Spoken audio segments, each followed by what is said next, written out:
Welcome to the Deep Dive. Today, we're really getting into something key for anyone wanting to speak English better, the power of daily practice. Our thoughts today are based on a great episode from the English Speak podcast. Yeah, and our mission here, it's more than just saying practice every day. We want to dig into why doing little bits of English often works so much better than, say, cramming before a test. Yeah, And crucially, pull out some actual things, practical methods you can start using like right away, no matter your level. exactly. So if you're aiming to sound more natural, more confident when you speak English, maybe get the words out without constantly searching. This is definitely for you. For sure. Okay, so let's dive in. We all hear practice makes perfect, but that daily part, why is that so important for language? Well, it's really about how our brains handle skills. I mean, fluency isn't just knowing words, right? It's about using them automatically, naturally. It's like learning an instrument or even riding a bike. Oh yeah, the bike analogy. Makes sense. You can know the theory, but you need to actually do it regularly. Exactly. You practice a little each day, and eventually you're not even thinking about balancing. It just happens. Right. And with language, that daily dose helps your brain build direct pathways in English. So you start, thinking directly in English instead of always translating back and forth. Which makes you faster, more spontaneous, I guess. Precisely. Things feel smoother.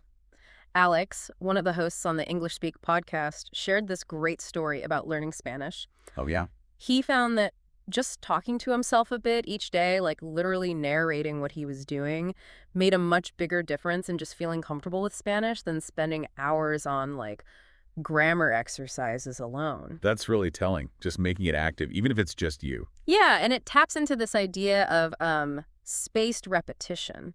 Your brain remembers things better when you revisit them in small bits over time rather than one massive info dump. Daily practice kind of does that naturally. Okay. But I think a lot of people hear daily practice and think, boring, or just too much work. That's a big hurdle, definitely. But the podcast really stressed that it doesn't have to be boring or overwhelming. Right, you can make it fit your life and even be fun. Absolutely. It's about finding ways that work for you, things you'll actually stick with because, well, maybe you even enjoy them. Sustainability is key. Okay, so let's get into some of those methods they talked about. The first one was talking to yourself in English. Yeah, it sounds maybe a little strange at first. A little bit. But they framed it as having your own private tutor available 24/7, which is kind of cool. Huh, yeah, I like that. The beauty of it is there's zero pressure. None. You can try out words, fumble with sentences. Nobody's listening. A safe space. Totally. Yeah. Just describing what you're doing. Okay, I'm making coffee now. Or, where are my keys? You're actively using English about your immediate world, building those brain connections. Like the tea example they gave. Okay, kettle's on, need a mug, tea bag. Simple stuff, but it's active construction. Exactly. Then there's journaling, another really manageable one. Just like 5 or 10 minutes a day. Yeah, that's what they suggested. Just jotting down some thoughts about your day, what happened, how you felt, but in English. That feels doable. And the benefits.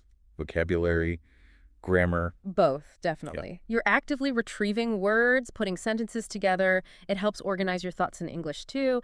And a little bonus tip they had. Read your journal entry out loud afterwards. Adds speaking and listening practice right there. Oh, clever. Okay, what about just soaking it in?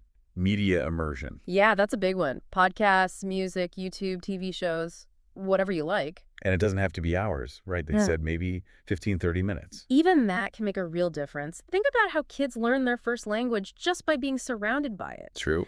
This kind of immersion helps you pick up the natural flow, the rhythm, intonation, common phrases, almost subconsciously. Like that student example they mentioned, watching sitcoms. Right. Watching sitcoms, enjoying it, and actually starting to mimic the characters. It's learning without feeling like studying. Mimicking. Yeah. That leads to the next point, doesn't it? Imitation and shadowing. Yes. These are more active techniques. Imitation is like you listen to a short clip, pause it, and try to say it exactly the same way. Oh. Shadowing is even more intense. You try to speak at the same time as a speaker you're listening to. Whoa, that sounds challenging. It is. But it's fantastic for training your ear and your mouth to work together. Helps with pronunciation, rhythm, speed, all of it. Right, getting the music of the language. Exactly. Now, if you want actual interaction, language exchange partners. Yes, practicing with someone learning your language. Yeah, it gives you that real-time conversation practice. The podcast suggested structuring it, maybe splitting the time between English and the other language. Or having set English days. Or set days, yeah. And they mentioned places to find partners, online clubs, forums, Reddit, Facebook groups, apps like Tandem or Hello Talk. Lots of options now. Good point. I also really like the idea of setting daily mini goals. That's so important for motivation. Instead of just practice English, make it concrete. Like, learn 5 new words today and use them. Exactly. Or record myself speaking for 2 minutes. Small wins. Makes the big goal feel less daunting. And recording yourself. Yeah. That helps you see progress, right? Hugely motivating. As they said, listening back after a few weeks or months can really show you how far you've come. Okay, and one more very specific practice, pronunciation. Just 5 minutes. Yeah, even just 5 minutes daily.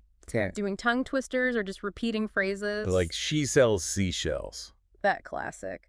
It seems silly, but it genuinely helps train your mouth muscles for tricky English sounds, improves clarity, boosts confidence. Confidence. That brings up another huge point they made. Mindset. Oh, absolutely critical. So many learners know more English than they think. Right. But they're just frozen by the fear of making mistakes. Yeah, that fear is powerful. It really is. But daily practice, even small bits, helps chip away at that fear.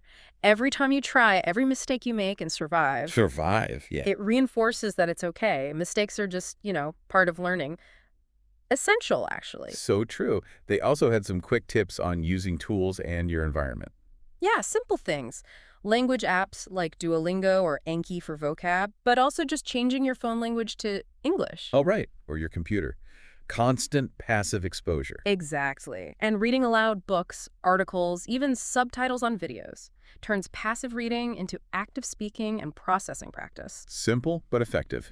And the last big concept was trying to actually think in English. Yes, starting small. I'm hungry, need to check my email. Instead of thinking it in your native language first. Right. You try to skip that translation step inside your head. It's a mental shift, but it leads to much faster, more natural responses when you're actually talking to someone. Building that direct connection. Okay, so to make all this super practical, they laid out a 7-day fluency challenge. Yeah, a great way to just jump in and build that daily habit. It gives you a clear plan. So day 1 was record yourself for 2 minutes talking about your day. Right. Day 2, watch a short video, shadow the speaker for 5 minutes. Okay. Day 3, write a journal entry, read it out loud. Day 4, talk to yourself during some routine, like cooking or cleaning. Got it. Day 5, learn 5 new words, use them in sentences. Yep. Day 6, have a quick 10-minute language exchange, or just simulate one if you can't find a partner. Simulate. Like pretend. Yeah, imagine a conversation, speak both parts maybe. Just get the practice in. Okay. And day 7. Reflect, think about the week, and then re-record yourself. Compare it to day 1. See the progress. Exactly. The point isn't becoming fluent in 7 days, obviously. Of course not. It's about boosting your confidence and, crucially, getting that daily practice habit started, forming the routine. Which really circles back to the main takeaway from this whole deep dive, doesn't it? It does. Fluency isn't about some massive, intense effort once in a while. It's built consistently, day by day. Little and often. Little and often, making English a normal, maybe even enjoyable part of your life, not some big, scary task. The cumulative effect is huge. So yeah, we'd really encourage you listening to think, which one of these could you try? Maybe even that 7-day challenge. Absolutely. And maybe just a final thought to leave you with. Yeah. What's just one small thing you could change or add today to bring a little more English into your daily routine?